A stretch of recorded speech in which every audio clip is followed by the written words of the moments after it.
Hello everyone, welcome back to Nagda Learning Hub. Today we are going to start our new lecture. This lecture is lecture 9 of C++ programming. तो आज की इस video में हम detail में बात करने वाले हैं बाइनरी सर्च की।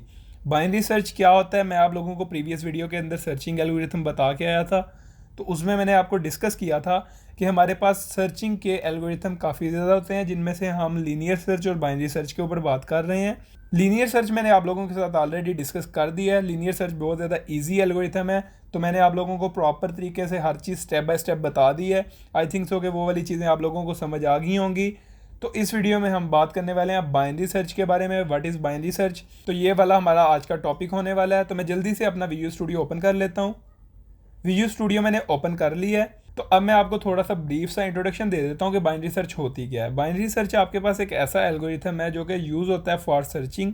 ये तो आप लोगों को समझ आ गई। तो इसमें सर्चिंग होती किस तरह से है, अब ये वाली चीज़ हमने देखनी है। अब सपोज हम कह लेते हैं कि हमारे पास एक अरे है, उस अरे के अंदर कुछ डाटा पड़ा हुआ है। डाटा को हमने मिडल से कट करना है।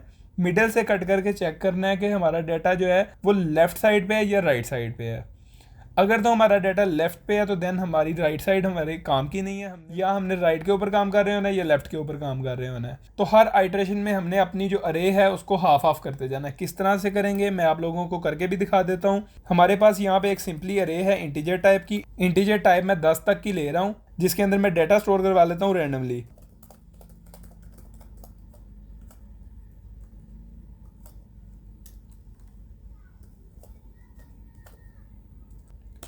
तो मैंने 10 तक की एक अरे बना ली है। तो अब लीनियर सर्च में हमारे पास क्या होता था, लीनियर सर्च में हमारे पास ऐसा होता था कि हम एक एक स्टेप को, एक एक इंडेक्स को चेक कर रहे होते थे step by step through iterations, कि हमारी ये वाली जो की है वो इसके साथ मैच कर रही है या नहीं कर रही। अगर हमारी की उसके साथ मैच कर रही होती थी तो देन हम कह देते थे फाउंड इट। अगर नहीं कर रही थी तो देन हम उसे कुछ भी नहीं थे करवाते। तो इस तरह का कुछ एल्गोरिथम था। तो अब हम बात कर रहे थे बाइनरी सर्च की। बाइनरी सर्च क्या होता है कि इसके अंदर हम अरे को हाफ ऑफ कर रहे होते हैं। हाफ ऑफ करने से मुराद कि इसकी टाइम कॉम्प्लेक्सिटी भी हाफ ही निकलती है। लीनियर सर्च की अगर टाइम कॉम्प्लेक्सिटी एन टाइम आ रही है तो इसकी लॉग एन आएगी। लॉग एन हाफ एन होता है। लेकिन मैंने आप लोगों को ये भी बताया था कि बाइनरी सर्च के कुछ ड्रॉबैक्स हैं। ऐसा ड्रॉबैक्स इस तरह से उसे कहा नहीं जा सकता, लेकिन वो उसकी कुछ अजम्पशंस हैं कि वो हमें रिक्वायर्ड ही है। जब भी हमने कोई चीज़ सर्च करनी है बाइनरी अरे से, तो हमारे पास एक अजम्पशन है कि अरे में डाटा जो है वो सॉर्टेड फॉर्म में होना चाहिए। ये चीज़ जो है ये इसको थोड़ा सा मज़ीद टाइम कॉम्प्लेक्सिटी में इजाफा करती है, लेकिन फिर भी कंपैरेटिवली अगर देखा जाए तो बाइनरी सर्च जो है वो काफ़ी ज़्यादा मोस्ट फास्ट टाइम कॉम्प्लेक्सिटी के लिहाज से काफ़ी अच्छा एल्गोरिथम है। तो अब मैंने आप लोगों को बताया कि हमारे पास जो अरे है वो डाटा सॉर्टेड फॉर्म में होना चाहिए। तो अब इस डाटा को सॉर्टेड करने के लिए हम कोई ना कोई एक और एल्गोरिथम यूज़ करेंगे जो कि पहले इसे सॉर्ट करेगा, देन हम इसे यूज़ करेंगे। अगर तो हमारे पास डाटा सॉर्टेड फॉर्म में है तो वेल एंड गुड, क्योंकि हमें फिर हमारे लिए आसानी हो जाएगी, हमें डाटा सॉर्टेड ही मिल रहा है। तो देन हम इजीली उसको अंदर से चीज़ें सर्च कर सकते हैं। लेकिन अगर हमारे पास डाटा सॉर्टेड नहीं है, जैसा कि ये वाला सिनेरियो मैंने आप लोगों के सामने रखा है, तो इस सिनेरियो के केस के अंदर आपने कोई ना कोई सॉर्टेड एल्गोरिथम लगाना है। सॉर्टिंग एल्गोरिथम ऑलरेडी हम पढ़ चुके हैं, उनमें से ही हम एक सॉर्टिंग एल्गोरिथम यूज़ कर लेंगे। तो मैं यहाँ पे सिंपली लिखता हूँ फॉर लूप, जिसके अंदर मैं इंट आई 0 से लेके 10 तक चला रहा हूँ। तो 10 तक का हमारा डाटा पड़ा हुआ है। इसके अंदर आपको पता है कि नेस्टेड लूप लगता है।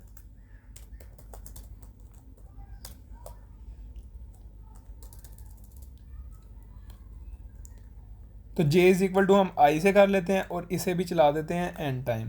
n मतलब कि 10 टाइम। तो कंडीशन थी हमारी यहाँ पे कि अरे ऑफ i, अगर तो अरे ऑफ i जो है वो ग्रेटर देन आ जाता है अरे ऑफ j से, तो देन हमें क्या करें, स्वैपिंग करवा दे। स्वैपिंग के लिए हम एक वेरिएबल ले रहे हैं यहाँ पे temp is equal to array of i,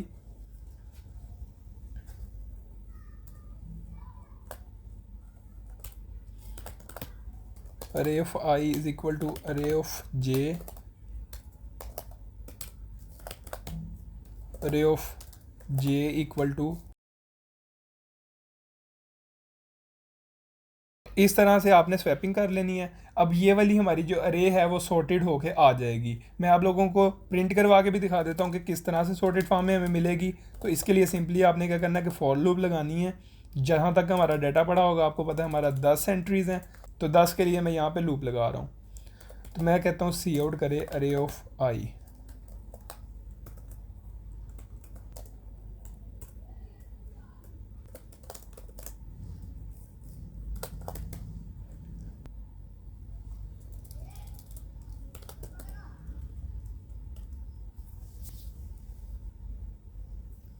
तो आप लोग देख सकते हैं कि हमारे पास अरे जो है वो सॉर्टेड फॉर्म के अंदर आ चुकी है 1 2 3 3 4 5 6 7 8 42।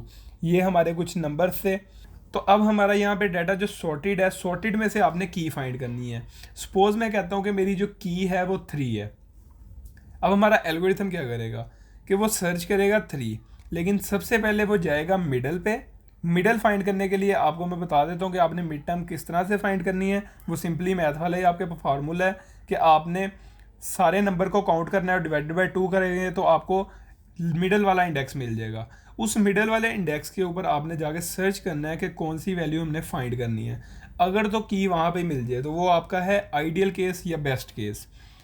अगर हमें वहाँ पे की नहीं मिल रही, देन हमने चेक करना है कि वो लेफ्ट पे पड़ी है या राइट पे पड़ी है। तो लेफ्ट राइट चेक करने के लिए हमारे पास सिंपल सा ये रूल होगा कि हम की देखेंगे कि वो जो मिडल वाली टर्म है उससे छोटी है या उससे बड़ी है।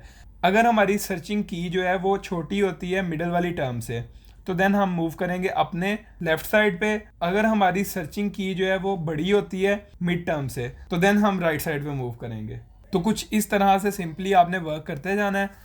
यही आपकी हर आइटरेशन में वर्क होगा, बजाय इस चीज़ के कि आप हर एक इंडेक्स को बारी बारी चेक करो। आप इस तरह से चेक कर लो कि मिड में कन्वर्ट कर लो। अगर हमारा लेफ्ट पे डाटा पड़ा है या राइट पे पड़ा है तो वो हमारी हाफ अरे तो ख़त्म हो जाएगी वैसे ही, तो हाफ में से ढूंढना है, देन हम फिर उसका हाफ करेंगे। तो इस तरह से डाटा जो है वो हमें बहुत जल्द मिल जाएगा। अगर हम इसे काफ़ी ज़्यादा बड़े एल्गोरिथम पे वर्क करें तो हमारा एफिशिएंसी बहुत अच्छी आएगी। तो मैं आप लोगों को करके भी दिखा देता हूँ कि किस तरह से हम बनाएंगे। अब मैं कहता हूँ कि मैंने जो की फाइंड करनी है उसका मैं नाम भी यहाँ पे की रख लेता हूँ, और की जो है वो मैं अभी हार्ड कोड कर रहा हूँ कि मेरे पास 3 है। 3 मैंने फाइंड करना है, 3 के लिहाज से ही हम एल्गोरिथम लिख रहे हैं। अगर हमारी जो की है वो अब कहाँ पे हमने ढूंढनी है, मैं फॉर लूप लगाऊंगा सिंपली। फॉर लूप क्या करेगी कि कहाँ तक चलेगी, वो 10 तक ही हमने चलानी है। एक हमने की लिख ली है, एक हमने यहाँ पे मिड टर्म फाइंड करनी है। मिड टर्म हमारी क्या होगी, मिड टर्म का मैंने आप लोगों को फार्मूला बताया कि हमारी जो टोटल एंट्रीज हैं उनको डिवाइड कर दो 2 के ऊपर तो आपको मिड टर्म मिल जाएगी। सपोज मैं कहता हूँ कि मेरे पास जो टोटल टर्म्स हैं वो इस टाइम 10 है। 10 को डिवाइड करो 2 के ऊपर तो वो हमारी इस टाइम बन जाएगी 5, और 5 जो है वो आपकी 5th इंडेक्स के ऊपर जो डाटा पड़ा है वो आपका होगा मिड टर्म। तो हमारी फर्स्ट टाइम पे जो मिड टर्म है वो हमारी 5 होगी। उसके बाद हमने लूप में एंटर होते सारी चेक करना है कि की जो है वो हमारी अगर बराबर बराबर आ जाती है किस चीज़ के, अरे ऑफ आई नहीं लिखना आप यहाँ पे, आपने यहाँ पे लिखना है मिड टर्म। मिड टर्म आपको पता है कि जो हमारी वो 5th इंडेक्स होगा पहली दफ़ा में, फिर ये हम इसे डिवाइड करते रहेंगे बार बार, तो देन हमारा जो है वो मिड टर्म चेंज होता रहेगा। तो अगर तो बराबर आ जाती है मिड टर्म के, तो देन हम क्या करेंगे, हम कह देंगे कि सी आउट फाउंड इट,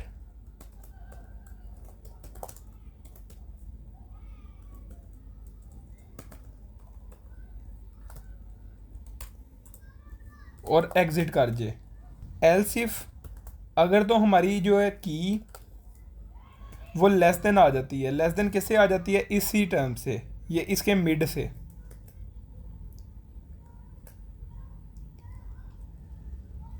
तो क्या करे, अगर तो हमारी की जो है वो छोटी है अरे के मिड टर्म से, तो हमें पता है कि हमारा डाटा जो है वो लेफ्ट साइड पे पड़ा हुआ है। तो लेफ्ट साइड पे पड़ा है तो हमने राइट वाली को डिस्कार्ड कर देना है।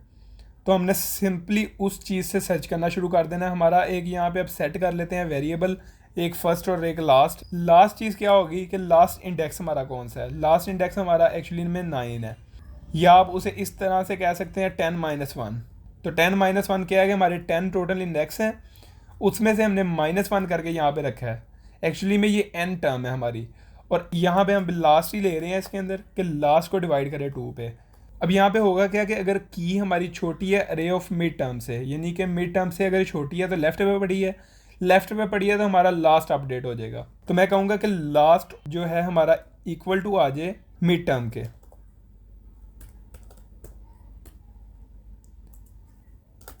एल्स अब हमें सिंपली यहाँ पे एल्स इफ लगाने की ज़रूरत नहीं है, क्योंकि उसे पता है इक्वल इक्वल टू का केस हो गया, लेस देन का केस हो गया, सिर्फ ग्रेटर देन ही रहता है। तो ग्रेटर पे जाके क्या करे, अगर तो ग्रेटर आ जाता है तो देन हमारा अपडेट करे फर्स्ट। तो फर्स्ट के लिए भी हमें यहाँ पे एक वेरिएबल बनाना पड़ेगा। तो मैं कहता हूँ फर्स्ट इज इक्वल टू हमारा 0 है। या तो हमारा फर्स्ट अपडेट होगा या हमारा लास्ट अपडेट होगा। फर्स्ट और लास्ट अपडेट होते रहेंगे, देन हमारा वर्क होता रहेगा।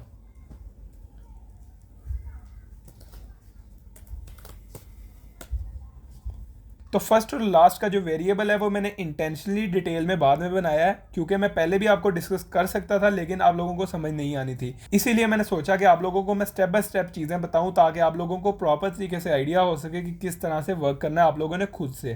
क्योंकि मैं तो आप लोगों को सिर्फ 1 या 2 या 3 एल्गोरिथम स्पेसिफिकली किसी एक टास्क के ऊपर वर्क करवा सकता हूँ, लेकिन जब आपने मार्केट में जाना है, रियल टाइम एग्जाम्पल्स आपके सामने आनी है, रियल टाइम स्नैरियोज आने हैं, उस टाइम पे वर्क आपने खुद करना है। तो आप लोग इसी तरह से अपना काम जो है वो चंक्स के अंदर कर रहे होंगे। तो हमने एल्स इफ और एल्स जो है अपना सेट कर लिया लेफ्ट और राइट के लिहाज से। तो जैसे ही आप लोगों ने लास्ट को करना है मिड टर्म, तो मिड टर्म को भी आपको अपडेट करना पड़ेगा। ऑब्वियसली सी बात है कि मिड टर्म की अगर वैल्यू लास्ट के बराबर आ गई है तो देन हमारा एल्गोरिथम तो नहीं वर्क करेगा ना, हमें मिड टर्म को भी अपडेट करना पड़ेगा। तो मैं कहता हूँ यहाँ पे हमारा जो मिड टर्म है वो डिवाइड इक्वल टू हो जाए 2 के।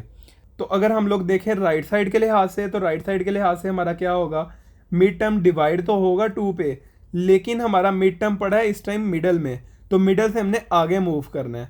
आगे मूव करने के लिए हम क्या करेंगे कि पहले मिड टर्म को इक्वल करेंगे लास्ट के, जो हमारा लास्ट वैल्यू थी उसके ऊपर हम डिवाइड करेंगे। तो मैं कहता हूँ मिड टर्म जो है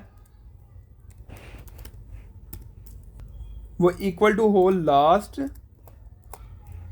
डिवाइडेड बाय 2। तो जो हमारा लास्ट होगा उस टाइम पे उसको डिवाइड करके 2 के ऊपर वो उसके अंदर स्टोर करवाए। तो अब मैं सिंपली इसे रन करके देख लेता हूँ कि हमारी आउटपुट क्या आएगी। तो आप लोग देख सकते हैं कि हमें फाउंड इट मिल चुका है, लेकिन फाउंड इट जो है वो आपको काफ़ी ज़्यादा दफ़ा शो हो रहा होगा। ये काफ़ी ज़्यादा दफ़ा इसलिए डिस्प्ले हो रहा है यहाँ पे कि मैंने इसे लूप के अंदर लिखा हुआ था। लूप को ब्रेक करना भी बहुत ज़्यादा ज़रूरी है जिस टाइम पे हमें फाउंड इट मिल जाए। तो मैं सिंपली यहाँ पे लिखता हूँ ब्रेक, जैसे ही हमें फाउंड हो देन लूप हमारी जो है वो ब्रेक कर जाए। तो मैंने सिंपली इसे रन किया तो आप लोग देख सकते हैं कि हमारे पास आउटपुट जो है वो फाउंड इट आ चुकी है। तो आई थिंक सो कि आप लोगों को समझ आ गई होगी कि बाइनरी सर्च किस तरह से वर्क करती है। मैंने हर चीज़ आप लोगों को स्टेप बाय स्टेप डिटेल में बता दी है। अगर आप लोगों की कोई क्यूरी हो तो देन आप मेरे से क्वेश्चन कर सकते हैं डायरेक्टली। अगर आप लोगों को ये वाली वीडियो अच्छी लगी है, इस वीडियो को लाइक कर दें, शेयर कर दें अपने दोस्तों के साथ और इस चैनल को सब्सक्राइब कर दें ताकि आने वाली हर वीडियो से आप फ़ायदा हासिल कर सकें। आज के लिए इतना ही, इंशाअल्लाह ताला मिलते हैं नेक्स्ट वीडियो में। तब तक के लिए अल्लाह हाफिज़।